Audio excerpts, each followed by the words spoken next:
Okay, so let's talk about the basics of distributed systems. Think of it like this. Instead of one really powerful computer handling everything, you have several computers working together as if they were one big system. Each individual computer is called a node and they communicate with each other over networks to share data and coordinate their work. It's all about concurrency, meaning multiple nodes can be processing information at the same time, which dramatically speeds things up. And because distributed systems are designed to be robust, they're built with fault tolerance in mind. If one computer goes down, the others keep going. That's really important when dealing with massive amounts of data. Okay, let's talk about what makes a distributed system tick. At its core, it's all about spreading the work around rather than relying on one powerful machine. We use many smaller ones. Scalability is super important. It means you can handle more data and users as your needs grow. Fault tolerance ensures things keep running smoothly even if something breaks down. And because we're dealing with multiple computers, concurrency comes into play, meaning lots of people or processes can be working at the same time. Finally, transparency hides all the messy details from the user, so they don't have to worry about where everything is happening. Okay, let's talk about the CAP theorem. It's a really important concept when we're diving into distributed systems and big data. Basically, it says that you can't simultaneously guarantee all three things: consistency, availability, and partition tolerance. Think of it like a three-legged stool. If one leg is weak, the whole thing wobbles.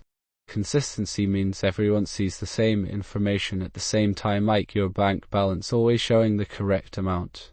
But sometimes, to keep things running smoothly, you might have to sacrifice availability. Availability prioritizes uptime and making sure you always get a response, even if that response isn't perfectly accurate. Finally, partition tolerance means the system keeps working even if parts of it are disconnected, crucial for dealing with network issues. So, you have to make a conscious decision about which priorities matter most for your specific situation. Okay, so when we're talking about distributed systems and big data, understanding consistency is key. We have two main approaches: strong consistency and eventual consistency. Strong consistency means that every single time you read something, you always get the absolutely most up-to-date version of it, like looking at your bank balance and always seeing the latest amount. However, this can slow things down because it requires everyone in the system to agree on a new update before it's applied everywhere. On the other hand, eventual consistency says, hey, updates might not be immediately visible to everyone, but eventually they will be. It's like a social media post. You might not see it right away, but it will appear eventually. This is fantastic for scalability and availability because we don't have to wait for everyone to agree on every single update. It's a trade-off. Strong consistency provides immediate accuracy, while eventual consistency offers higher availability and speed. Okay, let's talk about consensus, a really important concept in distributed systems. Essentially, it's about getting multiple computers to agree on the same thing, even if some of them break down. We'll look at three popular algorithms: Paxos, Raft, and Zab. Paxos is a well-known algorithm, but it can be tricky to understand due to its complexity. Raft focuses on being clear and easy to grasp, using leader election and replication. Finally, Zab, used in Zookeeper, is log-based, offering strong ordering guarantees. All of these algorithms rely on core ideas like electing a leader, keeping multiple copies of data safe, and often maintaining a log of changes, which helps with reliability. Okay, let's talk about leader election. In a distributed system, it's really important to have a way to make decisions reliably. Imagine you have multiple computers working together. If one computer goes down, the whole thing can stop. Leader election is a technique that automatically chooses a single computer to be in charge and take those decisions when the current leader fails. It's like having an automatic backup system for leadership. We'll look at how it works. Essentially, nodes propose who they think should lead, everyone votes, and the person with the most votes becomes the new leader. A great example of this is Raft, which uses a clever system of logs and heartbeats to make sure things stay consistent even if computers fail. The main point: Leader election ensures that your distributed system keeps running smoothly, even when things go wrong. Okay, let's talk about data replication. It's like making multiple backups of your information, so if one copy gets damaged or goes offline, you still have access to the rest. Replication is super important for big data systems because it helps us handle failures gracefully and keeps things running smoothly. We've got a few different approaches. The simplest is primary replica, where one node is in charge of writes and others just mirror it.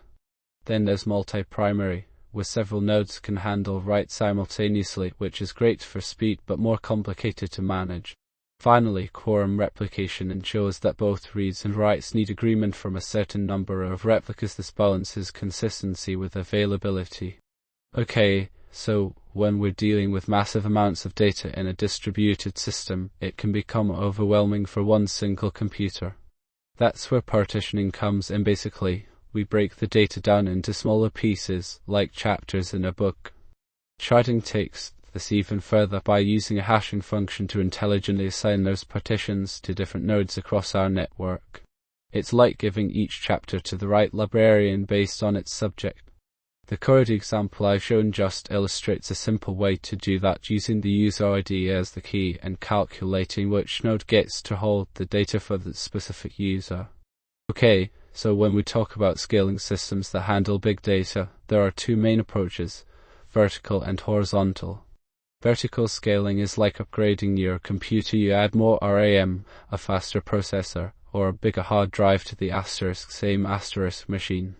It's simple at first, but it quickly becomes expensive and has limits based on what one computer can physically handle.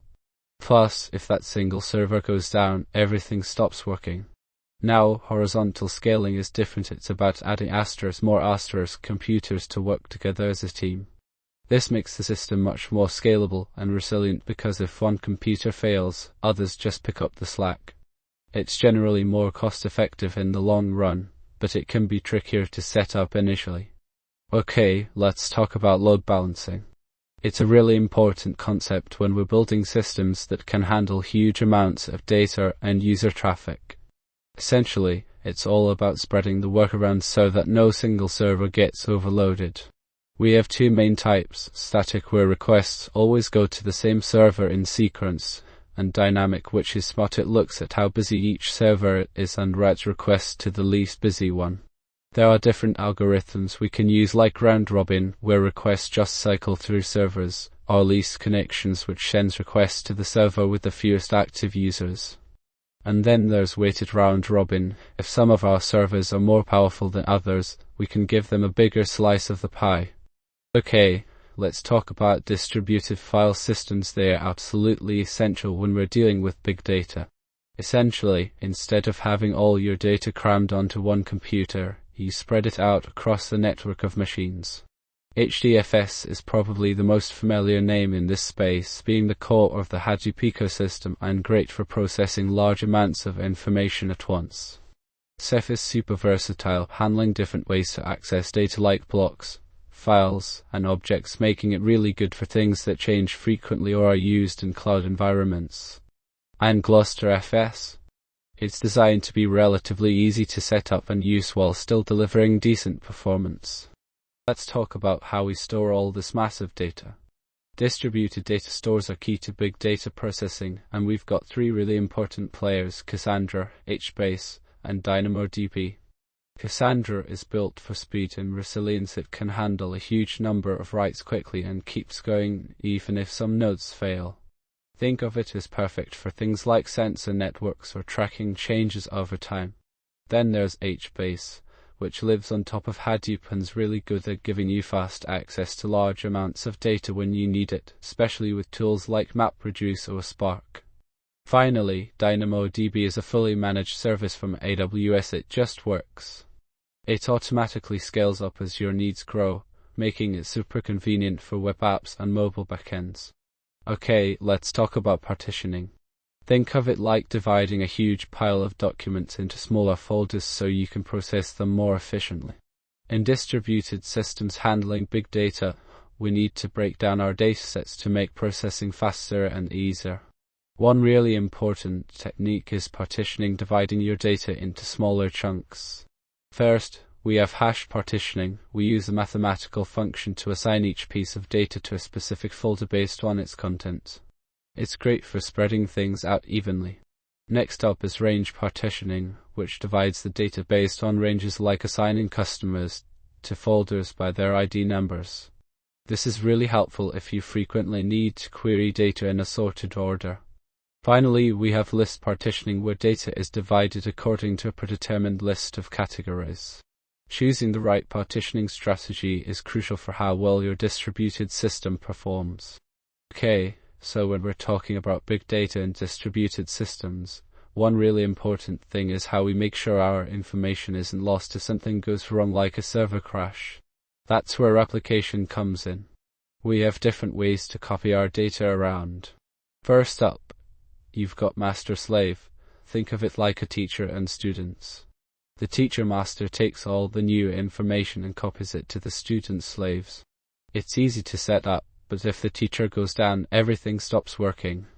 Then we have multi-master, where several servers can take on the role of teacher, which is great for handling a lot of requests, but you need a way to handle disagreements about what's correct. Finally, there's quorum-based replication. It requires multiple copies to agree before something is saved, making sure your data isn't lost and consistent. Let's talk about making sure our big data systems don't just crash when things go wrong. That's where fault tolerance comes in. Basically, it means the system keeps going even if a piece breaks down. We achieve this through techniques like replication, which involves having copies of your data spread across different servers so one failure doesn't take everything down. Redundancy is another key concept. Think backup systems ready to step in if needed. A good example is how distributed databases like Cassandra automatically replicate data to multiple nodes, providing a robust and reliable solution for big data processing. Okay, let's talk about data locality, a really important concept when we're dealing with massive amounts of information. Basically, it means keeping your data and the processing that needs to be done on it as close together as possible. Why is this so critical? Well, moving huge datasets across networks takes lot of time and can get very expensive. Reducing network travel lowers latency, that's the delay when accessing data, and cuts down on bandwidth costs. Ultimately, by processing your data locally, you drastically speed up the whole analytics process. Think about Hadoop's HDFS or Spark's RDD. They specifically design their systems to achieve this. And even cloud storage providers like AWS S3 are built with locality in mind. Let's talk about how we get big data jobs actually in a distributed environment. Basically, we need to figure out where to run them, and when to run them, and make sure things don't break if one part of the system goes down. We'll look at three popular tools: Yarn, Mesos, and Kubernetes. They all handle resource management, making sure machines have enough CPU and memory, and job scheduling, figuring out the best order to run things. Yarn was originally designed for Google's MapReduce, and it's great for sharing resources between different processing systems. Mesos is super flexible. It can manage many different types of workloads. And Kubernetes? It's really taken off as a container orchestration tool, automatically deploying and scaling applications. Okay, let's talk about distributed messaging systems. These are absolutely crucial in big data processing because they help different parts of a system talk to each other without being directly connected. It's like having a central post office that handles all the mail. Producers send their data, and consumers pick it up later. We'll look at three popular options: Kafka, which is amazing for high-speed streaming; RabbitMQ, a reliable broker great for more complicated routing; and Pulsar, designed for large-scale and cloud environments. Okay, let's talk about the fundamental difference between batch and streaming processing. Batch processing is like collecting all your data, maybe sales records from a day, or website traffic logs, and then processing it asterisk after asterisk. Everything's in one big pile. It's great for things like generating reports or doing historical analysis where you don't need immediate answers. Now, streaming processing is completely different. Instead of waiting until the data accumulates, we process it as it comes, and think about analyzing website clicks happening second by second. This approach is ideal when speed and real-time insights are essential, like detecting fraud or providing personalized recommendations based on what someone's doing right now. Okay, let's talk about stream processing. It's a really important concept in big data because it allows us to react immediately to changes happening in the data, rather than waiting until we've processed everything at once. Think of it like this: instead of looking over an entire spreadsheet and then deciding what to do, you see something change in the sheet and automatically take action. We'll look at 3 major frameworks that handle stream processing: Spark Streaming, Flink, and Storm.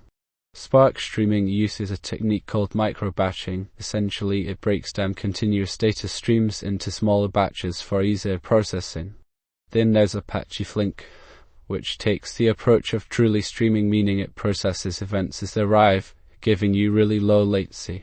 And finally, Apache Storm is designed to be super fast and simple when handling real-time event processing. Okay, let's talk about batch processing, how we handle massive amounts of data in chunks.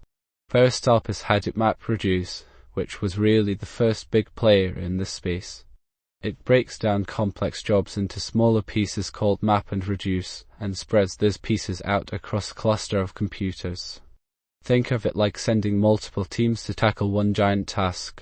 While incredibly reliable and scalable, MapReduce can sometimes be slower, especially for tasks that need to repeat over and over again. Now, Apache Spark comes along as a faster, more modern alternative. It uses in-memory caching, basically keeping data handy to speed things up dramatically. And it offers a lot of different tools, like Spark SQL for querying data with familiar SQL commands, or Spark Streaming if you need to process data as it arrives, not just after it's all collected. Essentially, Spark is much more efficient and easier to use than the original MapReduce system. So that's a quick overview of how these 2 frameworks handle big data processing. Okay, let's talk about keeping everything in sync within a distributed system. That's where coordination comes in. We need a way for all these different nodes to agree on what's going on and stay consistent. 3 popular tools help us do this: Zookeeper, Ect, and Consul. Zookeeper is like the central brain of your cluster. It manages configurations and helps processes synchronize. Ect focuses on speed as a key value store for things like service discovery. And then there's Consul. It's particularly good at managing service meshes, meaning how services talk to each other dynamically and reliably. Okay, so let's talk about distributed transactions and how we ensure everything works together smoothly when our big data processing happens across multiple systems. The core issue is atomicity, meaning all parts of a transaction have to succeed or fail as a single unit. Traditional databases handle this well, but when you're talking about different services, it gets trickier. That's where two-phase commit, or 2PC, comes in. Basically, there's a coordinator that keeps track of everything, and then participants like the individual systems involved respond to requests. The first phase is prepare, where the coordinator asks everyone if they're ready to commit. If everyone says yes, it moves on to the second phase, where the coordinator either instructs them all to commit or abort. It's a clever way to maintain consistency across a distributed environment, although you should be aware that 2PC isn't perfect and can have some limitations regarding resilience to failures. Okay, let's talk about how we ensure all parts of a distributed system agree on the same data. We use protocols like atomic broadcast and gossip.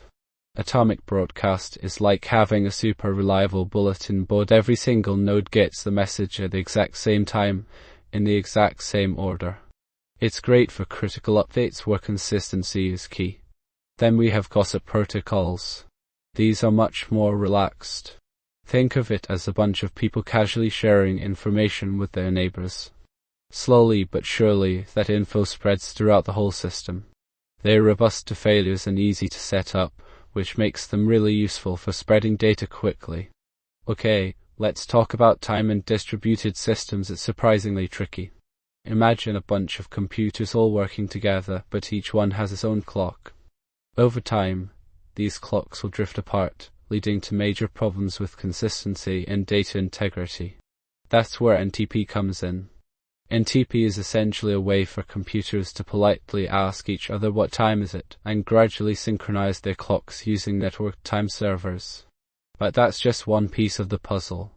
Logical clocks are clever mechanisms that help us understand which events happened before others, even if the individual clocks aren't perfectly accurate. Think of them as a way to establish an agreed-upon order for everything that's going on. And finally, we have vector clocks. These are more advanced and track how far apart every other node is in terms of time, which helps us detect inconsistencies and ensure things are working correctly. Essentially, it's all about keeping everyone on the same page. Let's talk about distributed caching, a really important piece of the puzzle when dealing with massive amounts of data. Basically, instead of always fetching information from our primary database, which can be slow, we store frequently accessed data in faster memory locations, like a super speedy cache. Redis and Memcached are two popular choices for this. Memcached is simply, it's really just a key value store, great for basic caching needs. But Redis goes way further. It supports lots of different data structures like lists and sets, which can be incredibly useful. And importantly, Redis has built-in replication, meaning if one server goes down, we still have a copy to rely on. So, distributed caching makes big data apps much faster and more efficient. Okay, let's talk about managing those resources within a distributed system. Think of a big data cluster as a team of computers all working together. It's really important to figure out how to give each computer what it needs when it needs it to keep everything running smoothly and efficiently. We do this through things like resource pooling, which means grouping similar resources together, like CPU or memory. Then, we need scheduling algorithms. These decide which job gets assigned to which node in the cluster. And importantly, we can adjust those assignments dynamically as workloads change. Tools like Kubernetes are super popular for this. They automatically manage and scale your applications across the cluster, handling all that resource allocation. Yarn is another option commonly used with Hadoop, and cloud providers offer services like AWS EMR or Google Dataproc, which handle a lot of the complexities under the hood. Okay, so let's talk about keeping an eye on our distributed systems. We need ways to monitor everything: servers, network traffic, the whole shebang. That's where tools like Prometheus, Grafana, and Ganglia come in. Prometheus is essentially a really smart database that constantly collects metrics from all parts of your system. Then, Grafana takes those metrics and turns them into beautiful, easy-to-understand dashboards. And Ganglia helps us monitor the network itself, how much bandwidth we're using, what's happening on the wire. They complement each other really well to give you a full picture of what's going on inside your cluster. Okay, let's talk about how we handle all those logs generated by our big data systems. It can be overwhelming. We need a way to collect them efficiently and then make sense of them. That's where distributed logging comes in. Essentially, we use a pipeline. First, Fluent acts like a collector, grabbing logs from all the different places they're coming from: your applications, your servers, even your databases. Then, Logstash steps in to clean up those logs, adding extra information and formatting them just right. Finally, Splunk is our detective tool. It takes all the process logs and helps us find patterns, troubleshoot problems, and keep an eye on security. Let's talk about how we get data into distributed systems efficiently. When you're dealing with massive datasets, simply sending text files isn't going to cut it. We need serialization, a way of converting complex data structures like JSON or Python objects into a compact binary format that can be easily transported and stored across the network. There are several popular options out there. Avro is fantastic for handling evolving schemas. Parquet excels at analytical queries thanks to its columnar storage. ORC offers good compression within Hadoop environments, and Protobuf's known for blazing fast performance, especially when it comes to network communication. Each format has its strengths and weaknesses depending on your specific use case, so understanding these differences is key to building performant big data pipelines. Okay, so let's talk about how schemas change when you're dealing with big data. It's a really important topic. Think about all the different places your data might be coming from, and how those requirements can shift quickly. Traditionally, databases are pretty strict with their schemas, but in distributed systems, things move much faster. We need ways to handle changes gracefully. Essentially, we're dealing with new data sources constantly appearing, or business needs changing, maybe adding a feature like referral bonuses. So there are a few key approaches. You can interpret the data based on what's currently in its schema on read, use a central registry to track schema versions and how they evolve, or even maintain multiple versions of your data to let consumers pick the right one for their needs. Okay, let's talk about how we actually get the data into our big data systems. It's not enough just to have it, you need a way to bring it in. We primarily look at two main approaches: batch and stream processing. Batch ingestion is like emptying a giant bucket. You collect lots of data over time, usually overnight, and then process it. It's great for things where immediate answers aren't needed. Then there's stream processing, which is like a constant drip. We're constantly pulling in data as it happens, perfect for real-time applications. We also have techniques like CTC, which basically keeps track of changes in the source systems and automatically updates our big data platform.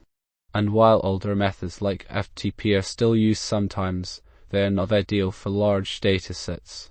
Thinking about volume, velocity, variety, and especially veracity, how accurate is the data, will really help you choose the right ingestion strategy. Okay, let's dive into data lakes. Think of them as huge storage spaces where you dump all your raw data. No need to plan exactly how it'll be used up front. I like traditional databases that require a rigid structure before storing anything. Data lakes embrace flexibility. They store everything in its original format, like JSON or CSV. When you need to use the data, you apply the rules then. It's great for handling all sorts of different types of information, things that are nicely organized, messy documents, images, videos, everything. A typical data lake setup involves collecting data from various sources using tools like Kafka, transforming and analyzing it with technologies such as Spark or Hadoop, and storing it all in a scalable cloud storage solution. It's really about giving you the freedom to explore your data without getting bogged down in upfront design. Okay, let's talk about how data actually gets stored. It's surprisingly important when we're dealing with massive amounts of information. Traditionally, most databases use a row-oriented approach, kind of like a spreadsheet where each row represents one record and all the columns for that record are grouped together. This is great if you frequently update individual records or run queries that need to pull lots of different columns from a single record at a time. But there's another way: column-oriented storage. Instead of organizing by rows, it groups all the values for each specific column into one block. So, if we're storing information about users, all their emails would be stored together. This is really efficient for analytical queries like calculating averages or running reports, because you are only reading the columns you need. Okay, let's talk about the Lambda architecture. It's a clever way to handle huge amounts of incoming data and make sure you get both quick answers and accurate results. Think of it like 3 layers. First, we have the speed layer. That's where things happen in real time, giving you immediate insights. Then there's the batch layer, which goes back and cleans everything up and corrects any mistakes the speed layer might have made. Finally, we have the serving layer, which combines all this information to give you a final, reliable picture of what's going on. Okay, let's talk about Kappa architecture. It's a really interesting approach to big data processing. Essentially, it flips the traditional way we think about streaming systems. Instead of having separate stages for input, processing, and output, Kappa combines them into one. The stream itself plays multiple roles. It's both the starting point and where the results end up. Think of it like a continuous pipeline. Data flows in as a stream, gets processed by powerful engines like Flink, and then the results are streamed out again for further use. A key element here is event time processing. We're not just looking at when things arrive, but when they actually happen, which is critical for accurate real-time analytics. Okay, let's talk about a common challenge in big data processing: data skew. Basically, it's when your data isn't spread out evenly across all the computers working on it. Think of it like one customer having way more orders than everyone else. That creates an imbalance. This can really slow things down if you don't handle it properly. There are a few techniques we use to tackle this, like salting, which adds a random prefix to keys to make them spread out better, or pre-aggregation, where we calculate summaries upfront so less data needs to be processed individually. And finally, dynamic partitioning allows the system to adjust how the data is divided as it goes. Okay, let's dive into speculative execution in distributed computing. Think about how a computer processor works. It usually does things one after the other, step by step. But what if we could trick it into guessing what the answer to a question will be before we even know for sure? That's basically what speculative execution is all about. It's like a prediction game. In the context of big data and distributed systems, this becomes really powerful. We break down complex tasks like calculating averages on massive datasets into smaller chunks that can be processed simultaneously across multiple computers or nodes. One node might start making an educated guess about what the answer to a specific chunk's calculation is, without waiting for all other nodes to finish their work. If it's right, great. It moves forward. But if it's wrong, the system has to quickly undo its work, a process called rolling back and try again. This technique can dramatically speed things up by reducing delays and making better use of computing resources. However, there's a catch. Speculation isn't perfect, so it comes with some overhead. It's all about finding the right balance to maximize efficiency. Okay, let's talk about how we handle failures in these massive distributed systems. Imagine you're running a huge calculation. It takes a while to get there, and then suddenly something goes wrong. We don't want to start all over. That's where checkpointing comes in. It's like taking snapshots of your progress periodically, saving the data and what we've calculated so far. Then, if things fail, recovery just involves restoring those snapshots. It's a huge time saver. There are different ways to do this, from copying everything snapshot into only saving changes since the last snapshot, incremental checkpointing. And when recovery happens, we need to choose a strategy depending on how much state the system has. Sometimes we just bring back the most important parts. Okay, let's talk about parallelism and concurrency. They are often confused. Concurrency is like managing several things at once. It's about the idea of simultaneous activity. Imagine a chef juggling multiple tasks. That's concurrency in action. But parallelism takes it a step further. Parallelism actually means doing those tasks at the same time. It's about truly executing them simultaneously, perhaps on different processors or cores. So, while concurrency is all about management, parallelism is about execution. You can have a situation where things are happening concurrently, but not necessarily being executed in parallel. Hopefully, that makes sense. Okay, let's talk about how we manage concurrency in big data processing systems. We've got two key approaches here, threading and multiprocessing. Threading is like having multiple workers all sharing the same workspace. They can quickly swap tasks while waiting for external things to happen, making it great for when your system spends a lot of time waiting. On the other hand, multiprocessing uses separate workspaces for each worker, which means they're more isolated and better at handling complex calculations where lots of processing power is needed. Essentially, threads are like super efficient helpers sharing resources, while processors are independent teams with their own tools. Okay, let's talk about ensuring everyone agrees on what's happening with our data in a distributed system. We have two key ways to think about this: linearizability and serializability.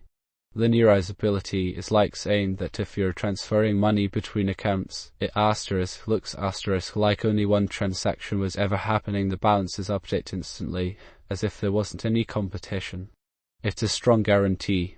Then we have serializability, which means transactions run in some order, kind of like multiple checkout lines at a store where everyone gets served step by step.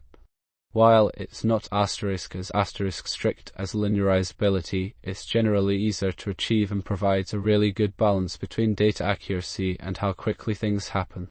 The big difference is that linearizability guarantees the exact same order for everything, while serializability allows for some flexibility in that ordering. Okay, let's talk about locking, a really important piece of the puzzle when we're dealing with big data in distributed systems. Imagine multiple computers all trying to update the same information at the exact same time. That can lead to chaos.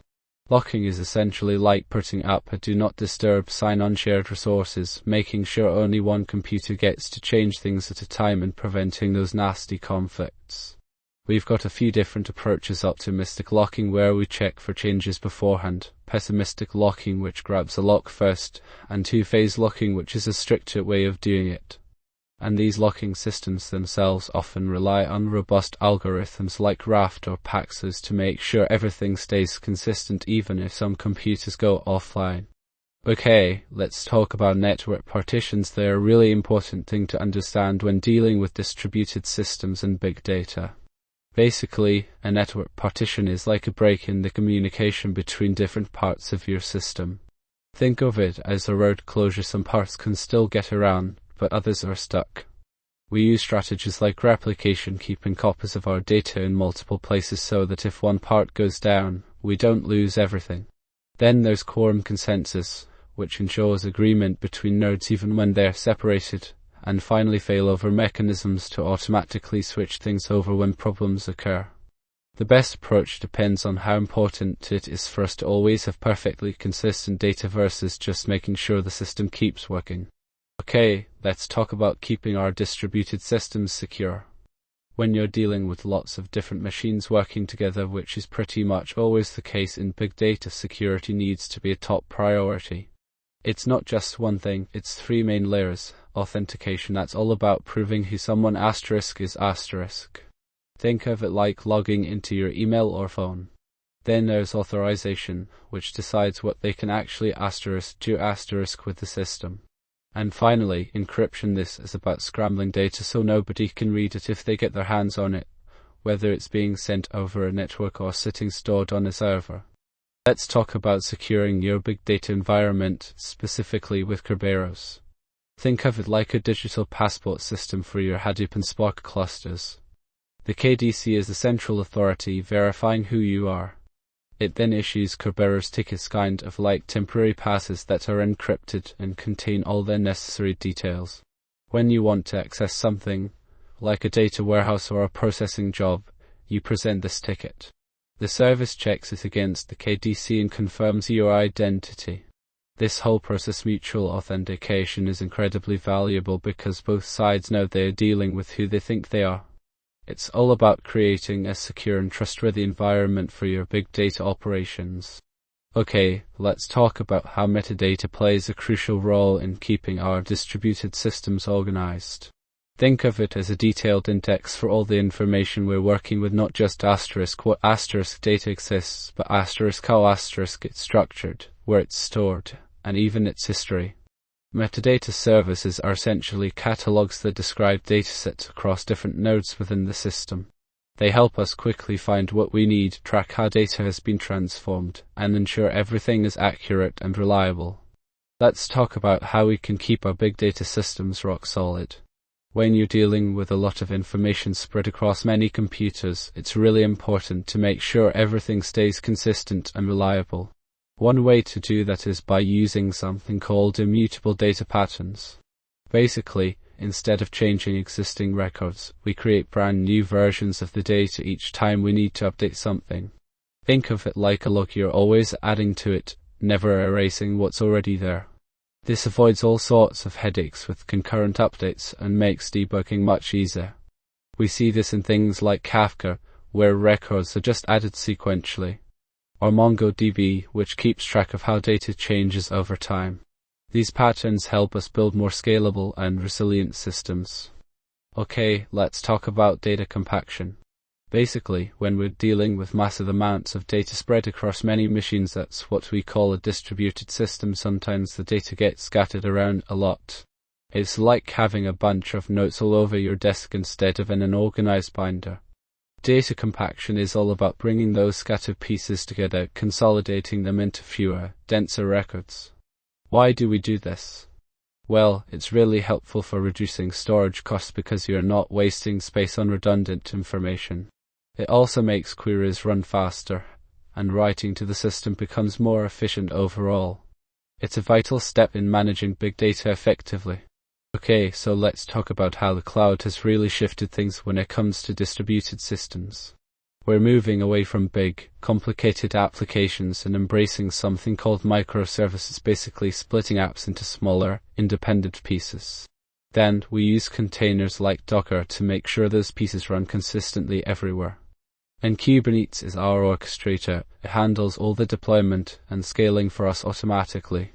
It's a fantastic way to build resilient systems that can handle massive amounts of data, which is why these concepts are so important in the world of big data processing, particularly with event-driven architectures where services talk to each other without needing to wait for immediate responses. Okay, let's talk about data governance. It's absolutely vital when dealing with big data. Think of it as the rules of the road for your information. Because we're handling such huge volumes and diverse locations of data, it's super important to know exactly what you have, where it is, and how it's being used. We need to make sure our data is accurate, secure, and that we're following all the rules like GDPR or CCP. This means knowing the history of your data, where it came from and how it's changed, and having strong controls in place to protect it. There are tools out there that can help automate a lot of this process too. Okay, let's talk about how serverless is changing the game for big data. Think of it like this: instead of managing servers yourself, you just write small pieces of code. These are called functions that react to events like new data arriving. This means your system automatically scales up or down based on demand, so you only pay for what you actually use. It's incredibly efficient and reduces the headache of server maintenance. We're seeing this used in all sorts of areas, from building pipelines that clean and transform data in real time to enriching data streams coming from IoT devices. It's a really powerful approach. Okay, let's talk about ensuring our big data is actually good. When you're dealing with massive amounts of information spread out across many different systems, that's a distributed system, things get tricky when it comes to quality. It's not as simple as checking one database. We have issues like the data coming from different sources using different formats, and the speed of communication between these systems can be slow. And, of course, if something goes wrong with one part of the system, we need to be able to continue validating without crashing everything. So how do we handle this? Well, a few key strategies are used: ensuring data conforms to specific rules, looking at what the data looks like to spot problems, applying our own business logic for checking accuracy, and then comparing the data across different nodes to catch any differences. Okay, let's talk about query engines, specifically Presto, Impala, and Dremio. These are tools that help us actually use all that big data we've been talking about. Think of them as translators. They take your SQL queries from a BI tool like Tableau or Power BI and turn them into instructions for the distributed system storing the data, whether it's Hadoop, cloud storage, or something else entirely. Presto is known for its speed and flexibility. Impala integrates really well with Hadoop, and Dremio offers a more modern approach to querying data lakes. Okay, let's talk about how we make sure everyone gets a fair share of the resources in our big data clusters. Basically, we need to prevent one application from hogging everything and slowing down the others. We can achieve this through various techniques, things like containers and virtual machines that create isolated environments for each workload. Kubernetes namespaces are also really helpful, allowing us to group resources logically and control access. Then, we set up quotas, limits on how much CPU time, memory, or storage a particular user or team can use. This helps keep everything running smoothly and prevents any single process from causing problems. Okay, let's talk about getting our data pipelines to run smoothly. Orchestration is key here. It's all about making sure each step happens in the right order and that any dependencies are handled correctly. We have three main players: Apache Airflow, Oozie, and Apache NiFi. Airflow is fantastic for scheduling complex workflows, visualizing them as DAG. Oozie is great for batch processing jobs, particularly when you're working with Hadoop. And then there's NiFi really specializes in moving data around, allowing you to design your data flows visually and automate the entire process. Okay, let's talk about keeping our big data safe. Distributed systems are awesome for scaling, but they also mean we have more points of potential failure. So, how do we make sure all that data isn't lost? Well, the key is backups and disaster recovery. We use something called replication, basically making copies of our data across multiple servers. There are different ways to do this, with synchronous replication ensuring everything stays perfectly consistent but potentially slowing things down, while asynchronous replication offers better performance but might introduce some delays in updates. We also need backup zones, storing backups in different locations to protect against localized disasters. Immutable backups like using object storage are really helpful because they prevent accidental changes. And finally, we absolutely must have automated recovery plans so that if something goes wrong, we can restore our data as quickly as possible. Okay, let's talk about tracking the journey of our data. When we're dealing with massive datasets in distributed systems, it's really important to understand where the information came from and how it's changed along the way. We call this provenance, and it's essentially a detailed history or audit trail for each piece of data, like knowing exactly who touched it and what changes they made. Then we have lineage, which shows us how different datasets are connected, illustrating the flow of information between them. Think of it as mapping out the dependencies between your data assets. Managing this metadata, the information about the data, is key to both concepts, and tools like data catalogs can really help make lineage tracking easier and more accessible. Let's talk about how we ensure our data is reliable when it's spread across many different computers in a distributed system. Two main approaches come into play: ACID and base. Think of ACID as the gold standard. Atomicity means all or nothing, consistency ensures everything stays valid, isolation prevents conflicts, and durability guarantees your changes stick around even if there's a problem. Now, base is more relaxed. It prioritizes availability, it's always working, even if some parts are temporarily down. It also allows for soft state, meaning data might not be perfectly consistent everywhere immediately, but it will eventually catch up. The best choice depends on what you're building. Strict financial transactions need ACID, while things like social media often benefit from base flexibility. Okay, let's talk about how we ensure data is consistent when it's spread across many machines. That's a key challenge in big data processing. We do this through something called quorum-based operations. Essentially, a quorum is like a minimum number of nodes that have to agree before an action, like writing or reading data, can be considered successful. Think of it as needing more than just one person confirming something. You need a majority. For writes, we require more than half the nodes to confirm the write occurred successfully. This protects us from losing data if some machines go down.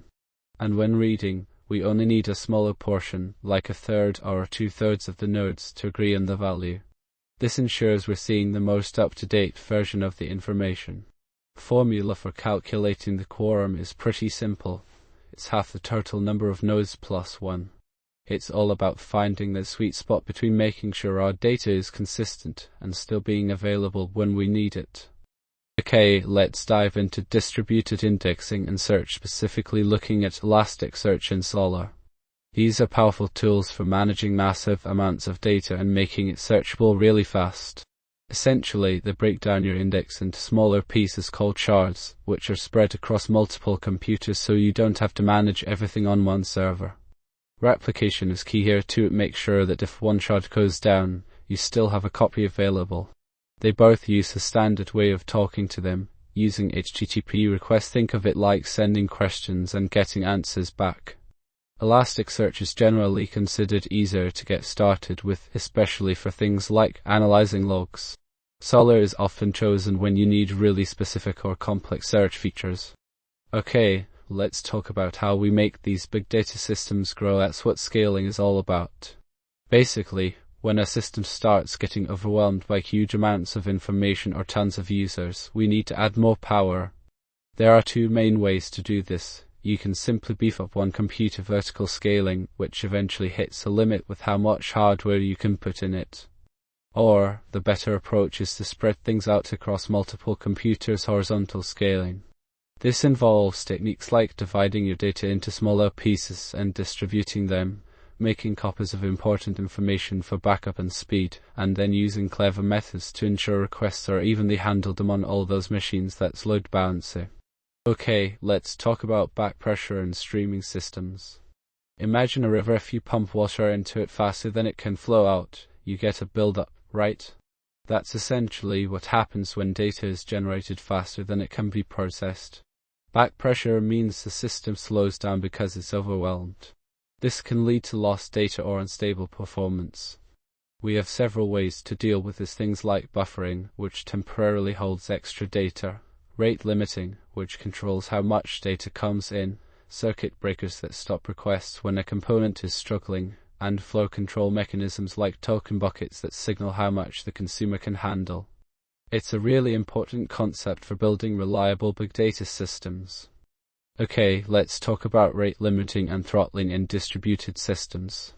Imagine you have a really popular API, a big data processing pipeline, actually.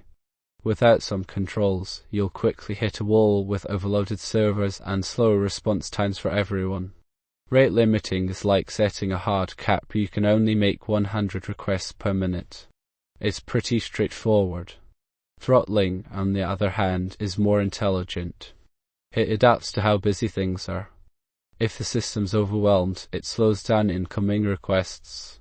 Think of it like adjusting your speed limit based on traffic. If there's a jam, you slow down. When it's clear, you pick up the pace.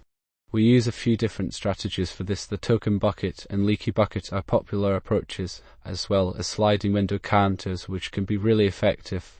Okay, let's talk about where big data actually loads asterisk. It's not just crammed into one giant server room.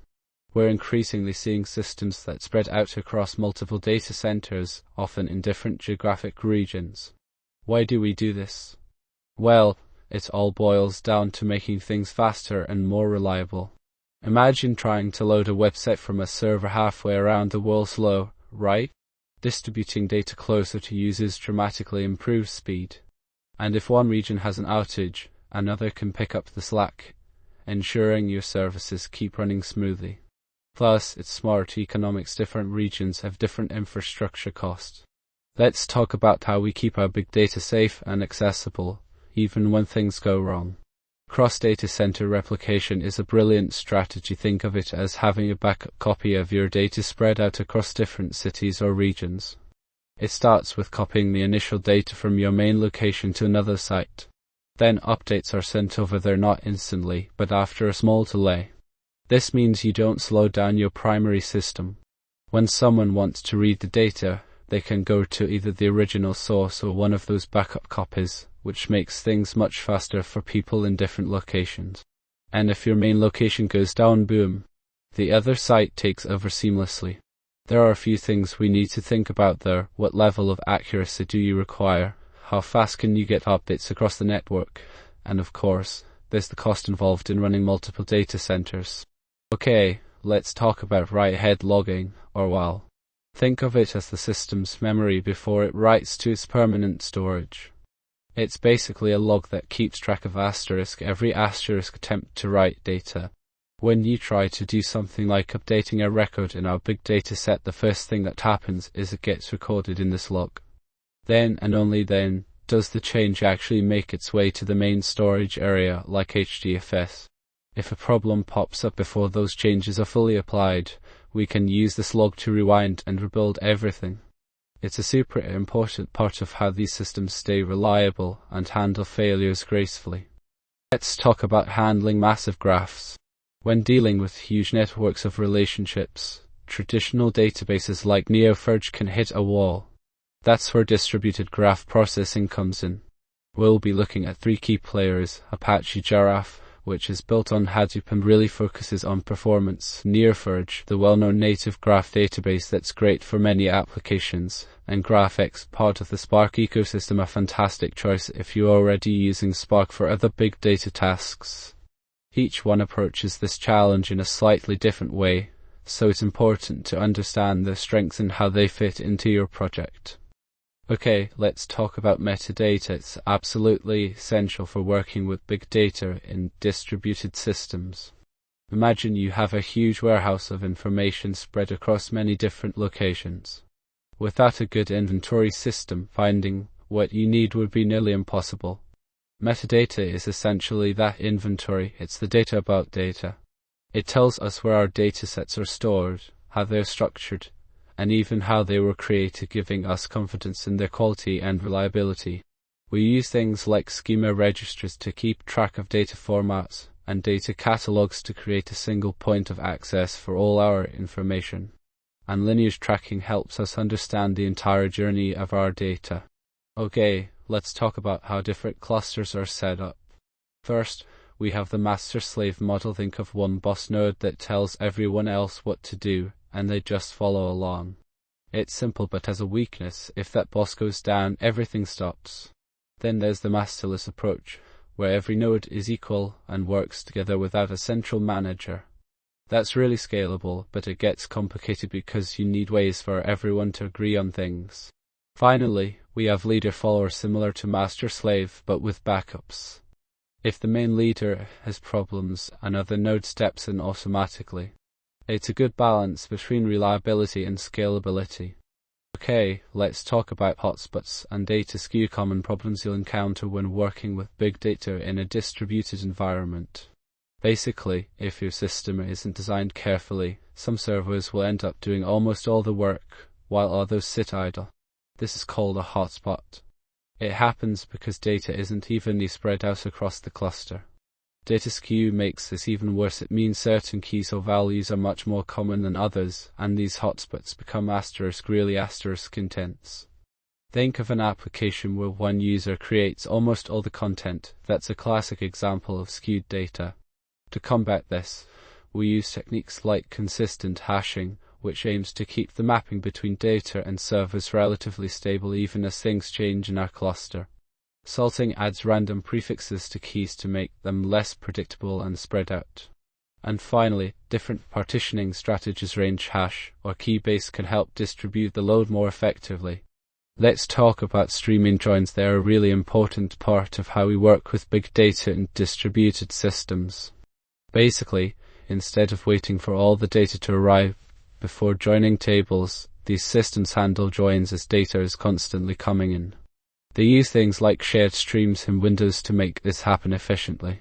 There are different types of joins: to inner, left outer, and right outer, each giving you slightly different results depending on how you want to combine your data. It's all about getting those real-time insights. Okay, let's talk about how we build ETL pipelines for big data. Think of them as the workhorses that get our raw information ready to be used. Traditionally, these pipelines ran on one powerful computer, but with massive datasets, that just isn't efficient anymore. Distributed ETL breaks things down. It splits the tasks into smaller pieces and gets multiple machines working together at once. This means we can pull data from all sorts of places, clean it up, transform it as needed, and then load it into our final destination like a warehouse or data lake, much faster than ever before. We're talking about partitioning the data, parallel processing those transformations, and using schedulers to keep everything running smoothly. Okay, let's talk about multi-tenant distributed systems. They're really important when we're handling huge amounts of data. Basically, it's like having one big system that serves many different customers or organizations all at the same time. It's a super efficient way to operate and scale up as things grow. The benefits are clear: cost savings because you share resources, easier scaling, and simplified management overall. However, there are also challenges. Data isolation is key. We need to make sure each tenant's information stays separate and secure. You can also run into performance issues if one tenant hogs all the resources. And finally, compliance with different regulations for each tenant adds an extra layer of complexity. Okay, let's talk about handling duplicate data in these big distributed systems we're looking at. It's a really common problem. Think of all the data coming in from sensors, weblogs, or even just user entries. You often end up with multiple copies of the same information. This can mess up your analysis and slow things down. So what do you do? Well, There are several ways to spot these duplicates. Sometimes it's just a simple mistake when data is entered. Other times, it's due to equipment failures or issues with how data is being copied around the system. We have techniques like caching, which is straightforward but can sometimes give you false positives. Loom filters are useful for quickly checking if something asterisk might asterisk be present, and then there's locality-sensitive hashing or min-hash, which helps group similar records together. It's important to remember that as the data grows, your approach needs to scale too, and often you'll have to choose between finding absolutely every duplicate and doing it really fast. Okay, let's talk about schema registers. They are super important when you're building big data pipelines that spread across multiple machines, essentially the glue that holds it all together. Think of a schema registry as a central database for your data structure, whether this JSON or AVR. It makes sure everyone is using the same blueprint, which prevents errors and keeps things consistent. When you change how your data looks, schema evolution, the registry helps you do it smoothly without breaking anything downstream. It also makes it easy to find the right schema for different parts of your pipeline. Okay, let's talk about how we deal with a really common problem when working with large amounts of data in distributed systems: fragmentation. Imagine you have a massive spreadsheet, and instead of being one giant file, it's split into hundreds of tiny ones scattered all over the place. That's essentially what happens with data in these systems: lots of small files on many different machines. This makes querying the data much slower and uses up more space than it needs to. So how do we fix this? We use compaction. Compaction is like taking those tiny pieces and combining them back into larger ones, making it way easier for our systems to find the information they need quickly. There are a few ways to do this. Some happen as data is being written, others are scheduled periodically, and there's even a technique called tiered storage compaction that moves less used data to cheaper storage while still keeping things organized. And then we have cleanup. This is about getting rid of the stuff we don't need anymore: old records, unnecessary partitions, or massive log files. It helps keep our systems lean and efficient. Essentially, both compaction and cleanup are vital for making sure your big data system runs smoothly. Okay, so let's talk about keeping our big data systems running smoothly even when things go wrong. We've got a concept called failover. Basically, if one part of the system breaks down, maybe a server crashes or there's a network problem, failover kicks in and automatically switches to a backup. Think of it like having a spare tire ready to go. After things are back on track, we do failback, which is bringing everything back to its original state. It's all about minimizing downtime and making sure the data keeps flowing. Okay, let's talk about a really important concept in distributed systems: the trade-off between latency and throughput. Basically, it's like a tug of war. You can make each individual request super fast, low latency, but that means fewer requests get handled at once, lower throughput. Or, you can handle lots of requests quickly, high throughput, but some requests might take longer to complete, higher latency. There are ways to manage this, things like caching frequently used data so it's readily available, distributing the workload across multiple servers with load balancing, and splitting up large datasets into smaller pieces to improve scalability. Okay, so when we're talking about how different parts of a big data system talk to each other, it's really important to understand the difference between synchronous and asynchronous communication. Synchronous is like making a phone call: you wait for someone to answer before continuing. It's simple but can slow things down if lots of services are waiting for responses at once. Asynchronous is more like sending a letter: you send it off, and then do something else while you wait for the reply. This keeps things moving smoothly and makes systems much easier to scale when dealing with massive amounts of data. Okay, let's talk about keeping things moving smoothly in our big data systems. When we spread the processing across multiple computers, it's really important to manage how data flows between them. Think of it like a busy highway. You don't want one lane getting completely blocked and slowing everything down. So, we use rate control algorithms. They essentially help each node keep track of its available bandwidth and adjust how much data it sends out. We look at things like buffer capacity, how much data a node can temporarily hold, and then we have techniques like the token bucket algorithm and the leaky bucket algorithm. The token bucket is like having a limited number of tokens, where each token represents a unit of data that can be sent. These algorithms react to changing conditions in real time, ensuring consistent performance and preventing bottlenecks. Okay, let's talk about resource preemption and prioritization, really important concepts for handling big data in distributed systems. Think of it like this. You've got a bunch of jobs all trying to use the same limited resources, like CPU power or memory. Without a good system, some jobs might get stuck waiting forever. Resource preemption is when we temporarily stop a lower priority job and give its resources to a more urgent one. It's about making sure nothing gets starved of what it needs. Then we have prioritization, essentially giving some tasks a higher level of importance so they get preferential access. It's like saying this job is really important, let's make sure it runs smoothly. The scheduler watches everything and decides when to swap things around based on priority. It's all about keeping the system balanced and efficient. Okay, let's talk about job preemption, a really important idea when you're working with big data in a distributed environment. Basically, it means that if one job is hogging all the resources on a node, another job gets to jump in and take its place. This helps make sure we aren't wasting time letting nodes sit idle. It happens because sometimes jobs need more CPU or memory than what's available, or maybe a higher priority task comes along. Cluster managers like Yarn and Kubernetes are really good at managing this. They constantly watch for resource conflicts and decide when it's time to interrupt one job and let another run. They use things like checkpointing so that the interrupted jobs can get back up and running without losing all their work.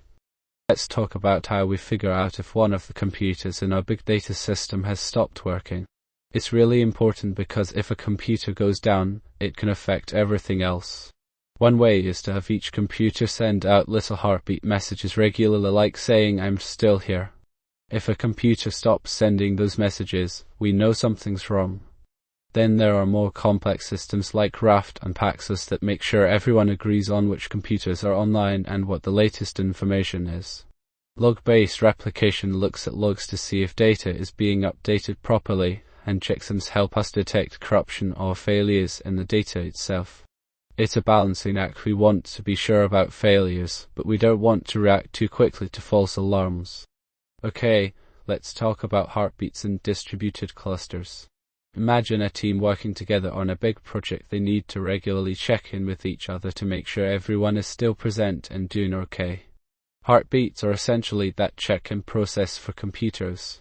They are regular signals sent by each node in the cluster, letting others know it's still running. Why do we need them? Well, they help us spot if a computer has crashed or become unreachable, like someone not showing up to work. This helps maintain data consistency and gives us an overall picture of how healthy our entire system is. Okay, let's talk about how we handle things going wrong in distributed systems. Because big data processing relies on lots of different pieces working together, it's almost inevitable that something will fail occasionally, maybe a network glitch or a server having a bit of trouble. So, we need strategies to deal with these failures gracefully. We'll look at automatic retries. Basically, the system tries again without you needing to do anything. It's important for the tasks we're doing to be idempotent, meaning that if we retry them multiple times, it doesn't matter how many times, the final result will always be the same. Then there's exponential backup and jitter, a clever way of pacing our retries so we don't overload the system while still getting things done reliably. Finally, for tasks that just won't give up, we can use time to live or dead letter queues, basically sending them off to be looked at later. Okay, let's talk about service discovery.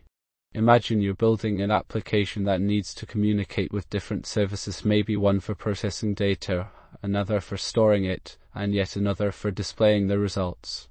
In a distributed system, these services aren't always sitting in the same place at the same time. They might be scaling up or down based on demand, or they might even fail. That's where service discovery comes in. It's essentially how applications find each other dynamically. Why is this important? Well, it makes things incredibly resilient. If a service goes down, another automatically picks up the slack. Plus, it drastically simplifies your configuration because you don't need to hardcode every single service address. We look at some common methods like DNS, service meshes, centralized registries, and client-side discovery, each with its strengths and weaknesses. Okay, let's talk about managing the sheer volume of data we're dealing with in big data systems. We can't just store everything forever, it's expensive, and sometimes outdated information isn't useful anymore. So how do we handle this? Well, expiry and retention are key terms here. Essentially, expiry means a specific piece of data will be automatically deleted after a set time, while retention describes the overall length of time you keep certain types of data. There are several different kinds of policies. We can use things like keeping data for a defined period based on its value, or ensuring we're following regulations like GDPR or HIPAA.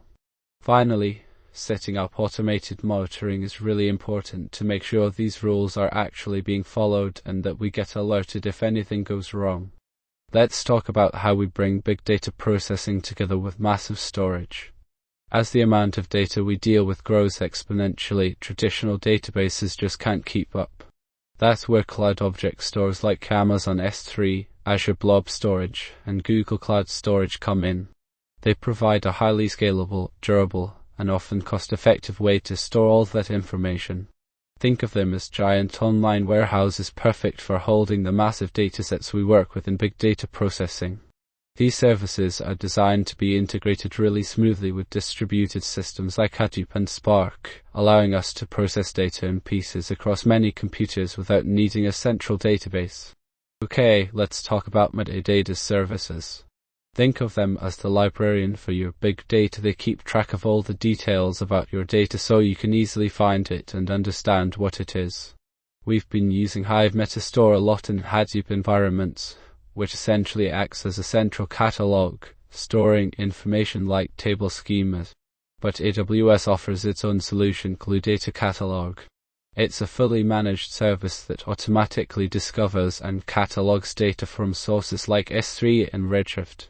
The cool thing is, it's tightly integrated with other AWS services, making things much simpler. It scales well and reduces the need for manual configuration. Basically, it takes care of a lot of the heavy lifting. Now we're moving on to how you actually use that metadata, starting with query engines like Athena and Spark SQL. Let's talk about how distributed systems handle data reliably. A key idea is the immutable log pattern, and we see this brilliantly demonstrated with Kafka topics and database WAL logs. Think of a topic like a never-ending notebook. You write new entries at the end, but you never erase or change what's already there. Kafka ensures this by replicating messages across multiple servers, guaranteeing that data is safe even if one server fails. Similarly, databases use WAL logs to write changes to disk first before applying them to the main database, a vital step for preventing data loss. These approaches create a consistent, reliable history of events within your system. Okay, let's talk about storage tiering, a really smart way to manage data in big data environments. Think of it like having different drawers for your stuff. Some things you need super fast access to, like hot data. Others you can get by with a little more time, warm data, and then there's stuff you only occasionally look at, so it lives in the cold storage drawer. The system automatically moves data between these tiers depending on how often it's being used, which means we save money on expensive fast storage while still having everything available when we need it. Okay, let's talk about how distributed file systems handle updates. It's really important because we're dealing with huge amounts of data spread across many computers. Simply copying the same file everywhere isn't enough. What happens when multiple people are changing it at once? We need a way to track those changes and make sure everyone gets the correct version.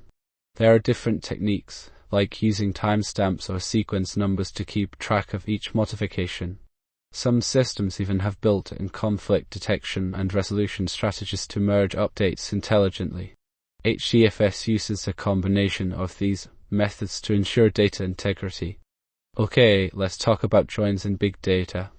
When you're dealing with massive datasets, simply joining tables row by row like a nested loops approach just doesn't cut it anymore because it becomes incredibly slow and resource intensive. So, how do we handle these large-scale joins efficiently? The good news is there are some clever techniques. We have things like shuffle merge joins, where data get shuffled around to shared nodes for efficient merging, broadcast hash joins, essentially broadcasting a smaller table to all the worker nodes, and then skew-away joins, which try to deal with uneven distributions of data. Understanding these different strategies and how they interact with your data is key to getting those joins done right. Okay, let's talk about multi-cluster data federation. Think of it like this: you have your big data spread out across several different clusters, maybe because they're in different regions or optimized for different tasks. Federation is all about making it like all that data lives together in one place. It's not actually moving the data around constantly, but a clever system makes sure everyone gets the information they need from where it's stored most efficiently. We use things like change data capture and central metadata catalogs to keep everything synchronized and allow queries to be routed intelligently across those clusters, optimizing performance and making the whole system more resilient. Okay, so when we're building a data pipeline in a distributed system, and that's really important for big data, we need to think about it as a series of stages. First, we identify all the places where our raw data is coming from different databases, maybe some API, or even sensors sending information. Then, we use something like Kafka to collect all this data into a central place, creating a buffer and keeping things separated. Next comes the processing stage, where we actually clean and transform that data using powerful tools like Spark or Flink, which can handle massive amounts of information in parallel. After that, we need somewhere to store it. Think Hadoop or cloud storage solutions. Finally, we expose the processed data so people can use it for analysis and reporting. But it's not just about moving things around. We have to make sure our system is reliable, meaning it doesn't break down, easily scalable, so it can handle more data as needed, and that we maintain some level of consistency in how the data is handled. Thank you for watching.